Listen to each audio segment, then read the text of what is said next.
class, we are going to discuss about some of the important international organizations. Okay, ఇవాళ క్లాస్లో మనము ప్రపంచవ్యాప్తంగా మనకి సంబంధించిన ఎకానమీ కానీ, పీస్ కానీ, సెక్యూరిటీ కానీ, పొలిటికల్ ఇష్యూస్ కానీ వీటన్నిటినీ గవర్న్ చేసి వాటిని అన్ని దేశాలకి అనుగుణంగా న్యాయబద్ధంగా ముందుకు తీసుకెళ్ళడానికి కొన్ని ఆర్గనైజేషన్స్ ఏర్పడ్డాయి. ఓకే, ఆ ఆర్గనైజేషన్స్ గురించి ఇవాళ మనం చదువుకుందాము. There are a few multilateral organisations in the world which are working on a global platform for peaceful and cordial relations between all the countries in the world. So we will try to discuss such organizations in today's class. Okay, in these organizations, the first and foremost thing which comes in our mind about any international organization is United Nations organization. Okay, మనం international bodies అని ఆలోచించగానే first మన మైండ్లో తట్టేది United Nations organisations, UNO. So first మనము UNO గురించి discuss చేస్తాము and దీని అనుబంధ సంస్థలు, the associated agencies and programmes of UN, వాటన్నిటిని యుఎన్ సిస్టమ్ అని అంటారండి. Okay, all the associated agencies, programmes and funds of United Nations organisations are called as the UN system. We will discuss about this UN system. Then we will see the two most global financial institutions. Okay, ప్రపంచవ్యాప్తంగా అన్నిటికంటే ముఖ్యమైన రెండు ఆర్థిక సంస్థలు ఉన్నాయి. Okay, we will discuss about the World Bank Group, the International Monetary Fund, and దీని తర్వాత ఇలాంటివి ఇంకా రెండు చిన్నవి ఉన్నాయి, అంటే దీనంత పెద్దవి కాకపోయినా కొన్ని చిన్న ఆర్థిక సంస్థలు ఉన్నాయి. Okay, the Asian development bank and the new development bank. Asian development bank and new development bank, these are also financial institutions. Basically they are development banks.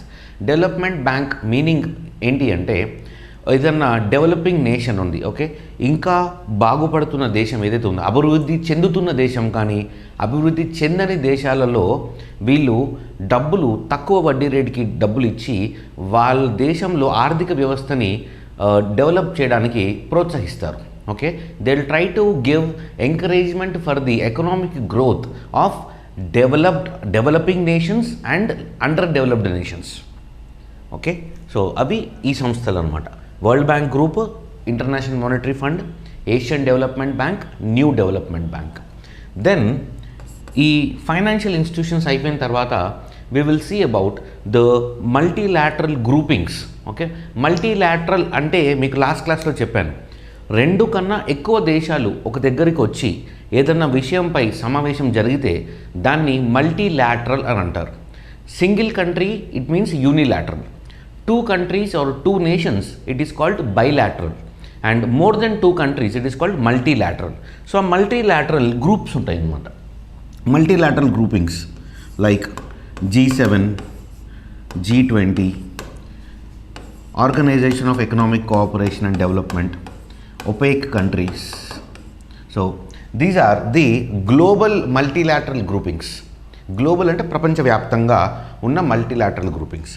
దీని తర్వాత we have regional groupings, global, then we have regional multilateral groupings.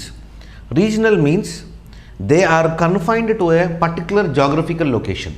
అవి ఒక పరిమితమైన భౌగోళిక ప్రాంతానికి restrict అయిపోయి ఉంటాయి అన్నమాట. So the regional ones like ASEAN, Shanghai cooperation organization. Then we have మన భారతదేశం ఇన్వాల్వ్ అయినవి. Okay, the ones in which India is involved, SAARC,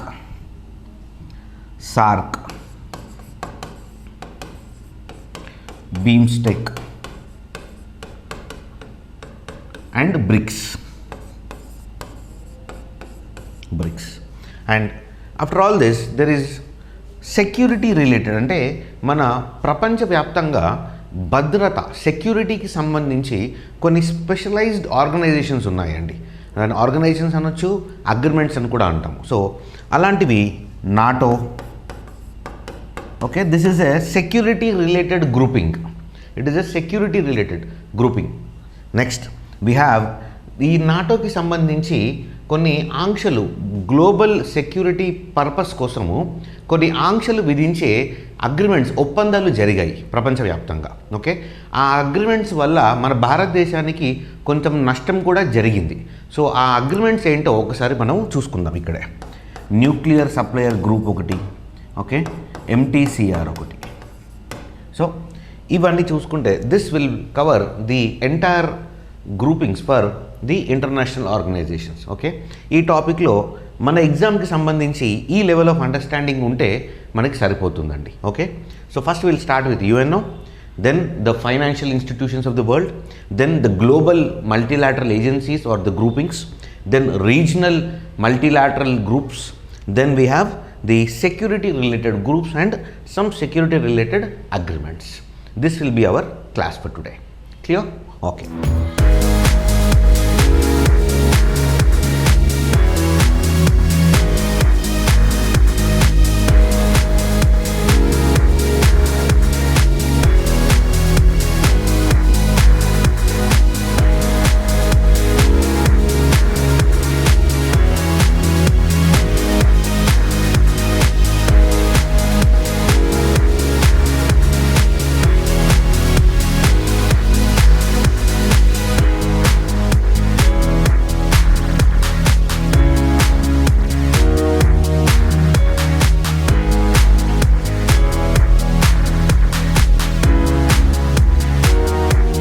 మనము ఇంకా ఆలస్యం చేయకుండా let us start with the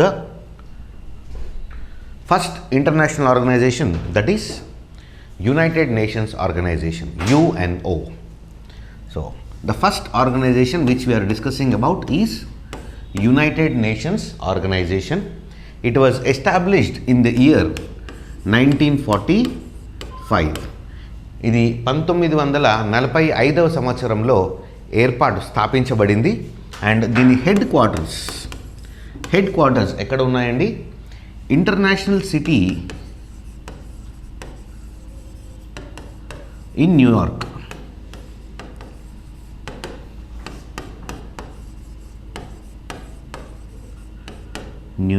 which is in USA. Okay, న్యూయార్క్లో దీని head quarters ఉన్నాయండి. ఆ ప్రాంగణం మొత్తం ఏదైతే యునైటెడ్ నేషన్స్ ప్రాంగణం ఏదైతే ఉందో ఆ ప్రాంగణం మొత్తానికి ఒక సపరేట్ పేరు వచ్చేసిందండి. ఆ పేరు ఏంటంటే international city. Okay, so that is the international city where we have all the important offices of United nations located, and this international city is in New York, which is in America, USA, United States of America. And this is the logo of United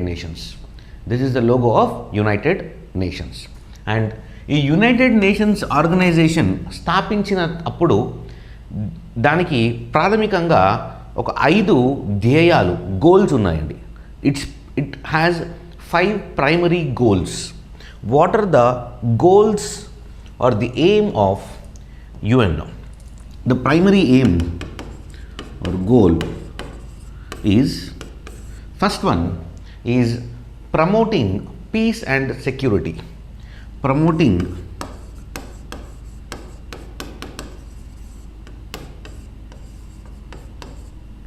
peace and security.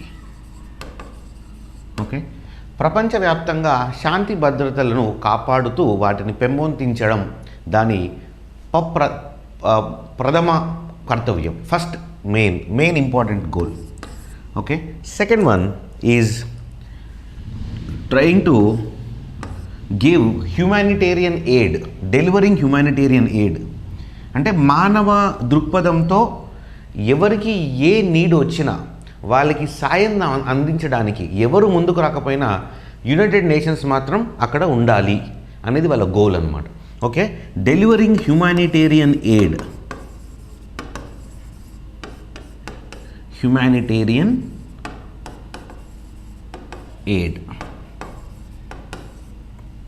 ఓకేనండి.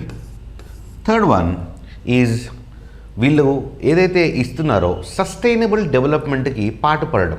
Okay, you understand what is sustainable development?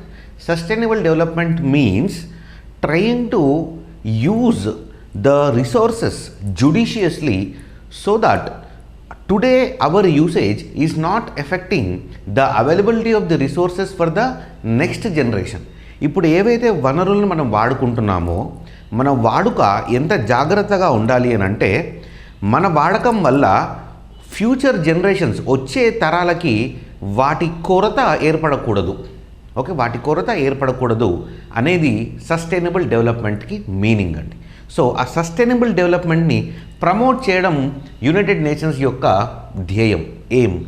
Promoting sustainable development, promoting sustainable development, promoting sustainable development, providing humanitarian aid, promoting peace and security and human rights, మానవ హక్కులు, protection of human rights,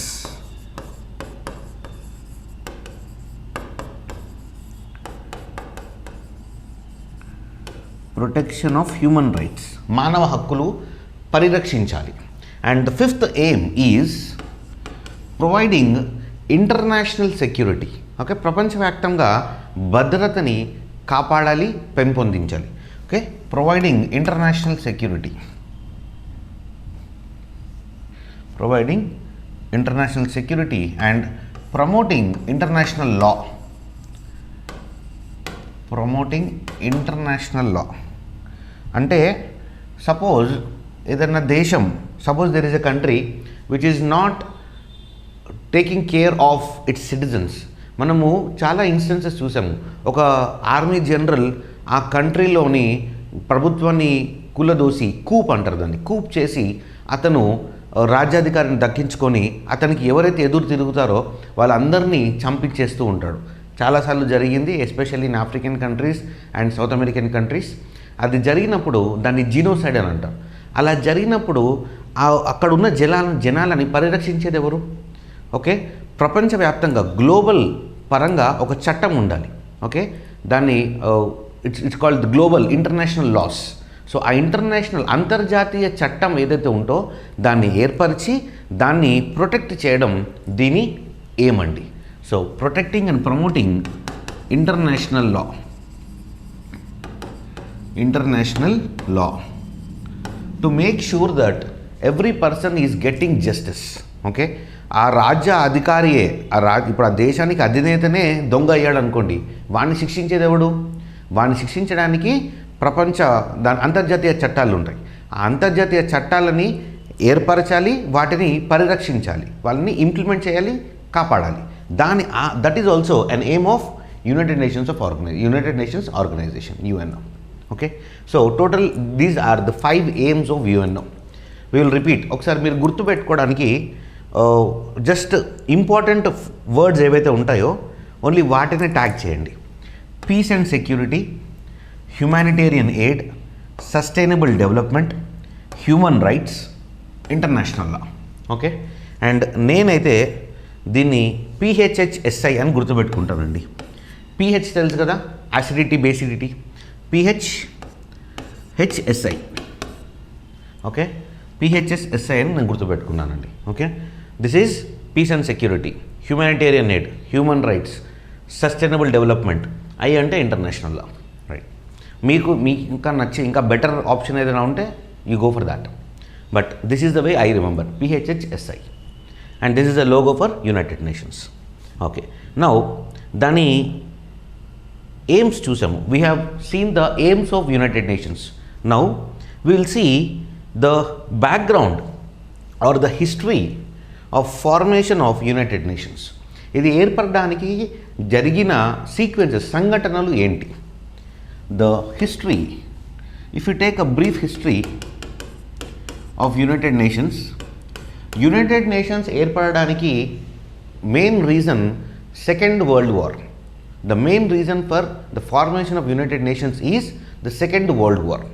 దానికన్నా ముందు కూడా there were conflicts, especially in Europe.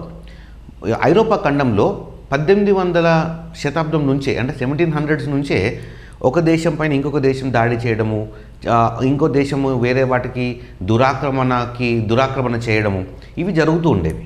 అయితే ఇది first చిన్న చిన్న రాజ్యాల మధ్యలో ఉండి తర్వాత అవి దేశాలుగా ఫామ్ అయిన తర్వాత పెద్ద పెద్ద దేశాలకి అటాక్ చేయడము, చాలామంది ప్రాణ నష్టం జరగడము, people losing their property and lives, everything has happened.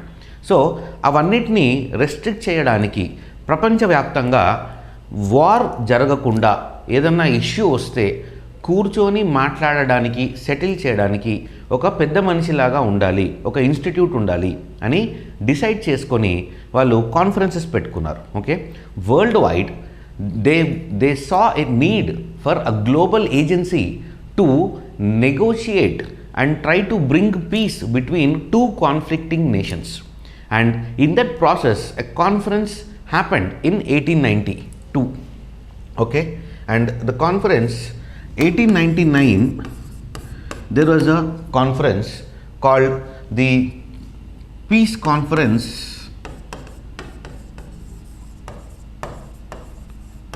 The Peace Conference International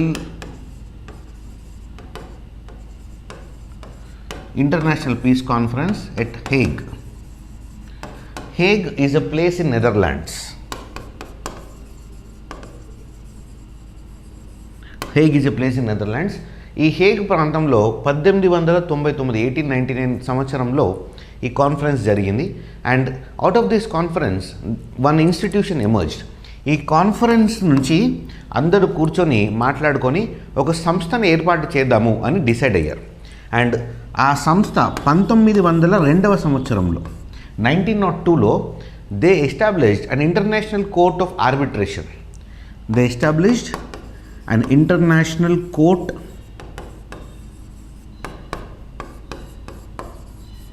of arbitration. Arbitration, okay.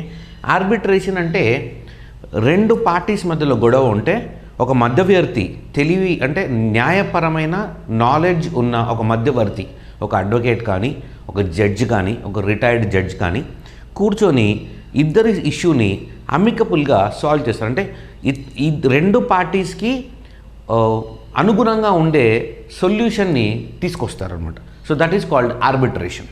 So ఈ ఆర్బిట్రేషన్ చేయడానికి కోర్ట్ ఆఫ్ ఆర్బిట్రేషన్. సో ప్రపంచవ్యాప్తంగా ఏ రెండు దేశాల మధ్యలో గొడవలు జరిగినా వాళ్ళు యుద్ధానికి వెళ్లకుండా ఈ కోర్ట్ ఆఫ్ ఆర్బిట్రేషన్ని అప్రోచ్ అయ్యి వాళ్ళ దగ్గర వాళ్ళ సమస్యని పరిష్కరించుకోండి అని చెప్పి ఈ ఈ ఆర్గనైజేషన్ని స్థాపించడం జరిగింది. This was established as a court of arbitration to resolve all the disputes among any two conflicting nations. Okay, and this happened in the year 1902. And దీని తర్వాత, అంటే ఇది పెట్టిన తర్వాత కూడా గొడవలు జరిగాయి. ఆ గొడవల పర్యవసానమే మన ప్రపంచ యుద్ధం, ఫస్ట్ ప్రపంచ యుద్ధం. మన మొదటి ప్రపంచ యుద్ధం ఎప్పుడు జరిగిందండి? ఫస్ట్ వరల్డ్ వార్ ఎప్పుడు జరిగింది? 1914 నుంచి 1919 మధ్యలో. It went for 5 years. ఈ మొదటి ప్రపంచ యుద్ధం జరిగింది అంటే దాని అర్థం ఏంటి? దానికన్నా ముందు వాళ్ళు ఏదైతే పీస్ ప్రాసెస్ కోసం ఎస్టాబ్లిష్ చేశారో ఒక సిస్టమ్ని, ఆ సిస్టమ్ ఫెయిల్ అయిపోయిందండి. Okay, the peace system which was established prior to the world war 1 failed. That's why we saw the first world war. So దీని తర్వాత 1919లో ఫస్ట్ వరల్డ్ వార్ అయిపోయిన తర్వాత ఇక మీదట ఇలాంటి ప్రపంచ యుద్ధాలు జరగకూడదు. To avoid further world wars we should have a strong peace seeking body which makes sure that the countries don't go to war again అని ఒక బాడీని ఏర్పాటు చేశారు. Okay, there was actually a treaty called the Treaty of Versailles. Treaty of Versailles is the main treaty between the countries which fought the First World War. Okay, first world war end అయింది ఏ ట్రీటీతోని అని అంటే ఈ treaty of Versailles. ఈ ఒప్పందం ప్రకారంగానే మొదటి ప్రపంచ యుద్ధం ఆగిపోయిందండి. అండ్ ఈ ఒప్పందము జర్మనీ దేశం పైన చాలా విధమైన ఆంక్షలు విధించింది. It has imposed a lot of restrictions on Germany. And ఈ ట్రీటీలోనే ఇంకొక పార్ట్ ఏంటి అని అంటే, ఈ ఒప్పందంలో ఇంకో పార్ట్ ఏంటి అంటే, ఇలాంటి ప్రపంచ యుద్ధాలు మళ్ళీ జరగకుండా ఉండాలి అంటే ఒక పీస్ ఆర్గనైజేషన్ ఉండాలి, ఒక వరల్డ్ వైడ్ ఇంటర్నేషనల్ ఆర్గనైజేషన్ ఉండాలి అని చెప్పి వాళ్ళు league of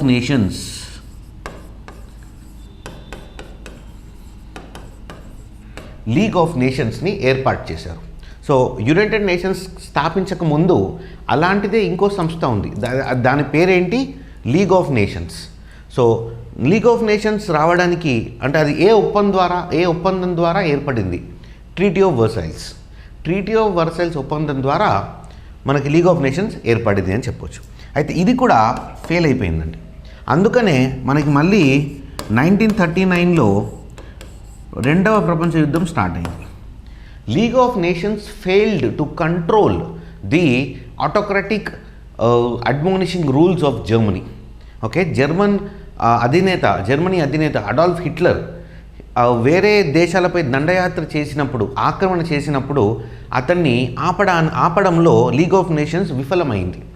league of Nations failed to stop Hitler, which led to the beginning of the Second World War in 1939. So మళ్ళీ తర్వాత 1939లో ఇనీషియల్గా ప్రపంచ యుద్ధం స్టార్ట్ అయినప్పుడు America was not a part of it. Initially when the Second World war started, USA was not part of it. USA తర్వాత వచ్చింది. Okay, తర్వాత వచ్చినప్పుడు అమెరికా దేశం చాలా ధీటుగా జవాబు ఇవ్వడం స్టార్ట్ చేసింది. ఎవరికి? ప్రపంచ దేశాలలో వరల్డ్ వార్ II ఈ ప్రపంచ యుద్ధంలో రెండు పవర్స్ ఉండేవండి. They are called the allied powers and the axis powers.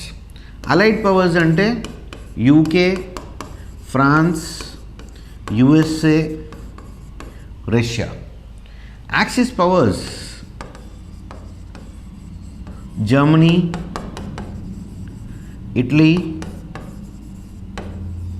Japan. So ఈ 4 దేశాలు ప్లస్ ఇంకొక 21 దేశాలు, అనదర్ 21 నేషన్స్. ఈ మొత్తం 25 దేశాలు కలిసి 1942వ సంవత్సరంలో 1942 ఇయర్లో వాళ్ళందరూ కలిసి ఒక అగ్రిమెంట్ చేసుకున్నారు.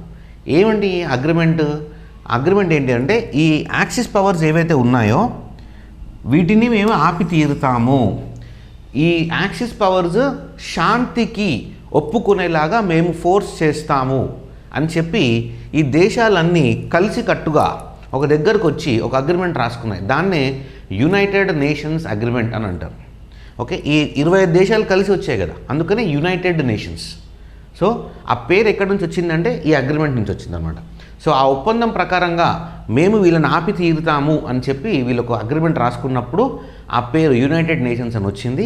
దాని తర్వాత యుద్ధము 1944లో అయిపోతుంది కదా, తర్వాత మళ్ళీ కాన్ఫరెన్స్ పెట్టుకుంటారు వాళ్ళు. ఆ కాన్ఫరెన్స్ పేరు యునైటెడ్ నేషన్స్ కాన్ఫరెన్స్. ఆ కాన్ఫరెన్స్లో ఏం డిసైడ్ చేస్తారు అని అంటే, we should have a stronger international body can stop all such atrocities. అంటే ఇలాంటి దురాక్రమణలు ఫ్యూచర్లో జరగకుండా ఆపడానికి ఒక ఖచ్చితమైన బలమైన సంస్థ కావాలి అని వాళ్ళు డిసైడ్ చేసుకుంటారు. ఎప్పుడు? 1945లో. ఆ కాన్ఫరెన్స్లోంచి పుట్టిన సంస్థనే మన United Nations organisation. Clear? Okay, so will just write down points రాద్దాం. ఈ పేర్లు గుర్తుపెట్టుకోండి. యాక్సిస్ పవర్స్లో ఎవరెవరు ఉంటారు? Germany, Italy, Japan. అలైడ్ పవర్స్లో UK, France, US, Russia and 21 other nations. Now let's write down 1942 అంటే రెండవ ప్రపంచ యుద్ధం స్టార్ట్ అయిపోయింది. 1942 we have a declaration by the United Nations, and how many are these United Nations? 25 at that time. Okay, declaration by these United Nations. Okay, and what did they declare? A declaration, వీళ్ళు ఏదైతే declaration చేశారో దాంట్లో ఏముంది? We are going to stop the Axis powers and we are going to make them bind for peace. We are going to make them bind for peace. Whom? The Axis powers. So that was the declaration, and eventually in 1944 we see the end of World War II, and in 1945 In 1945, the Conference of United Nations was held again. It's called the United Nations Conference, and here all the member nations, they published a charter. It's called the United Nations Charter. Charter అంటే rule book లాంటిదండి. Okay, ఒక ఒక what you call, రాజులు charter ఇస్తారు కదా, దాన్ని call, ఇప్పుడు మన government ఇచ్చే జీవో అనుకోవచ్చు, ఒక ఇన్స్క్రిప్షన్ అనుకోవచ్చు. సో అలాంటిది. So charter is a set of rules. Okay, మేము ఇలా ఉండబోతున్నాము, మేము ఇది చేయబోతున్నాము అని డిసైడ్ చేసే ఏదైతే పత్రం రిలీజ్ చేస్తారో ఆ పత్రాన్ని చార్టర్ అని అంటారు. సో ఈ యునైటెడ్ నేషన్స్ కాన్ఫరెన్స్ 1945లో యుఎన్ చార్టర్ని రిలీజ్ చేసింది. ఈ చార్టర్లో ఏం చెప్పారు అని అంటే, we are going to establish a global body which is going to ensure international peace and security, and that body is United Nations organisation. Okay, so UNO has taken his genesis from the UN Charter, which was declared in the United Nations Conference held in 1945.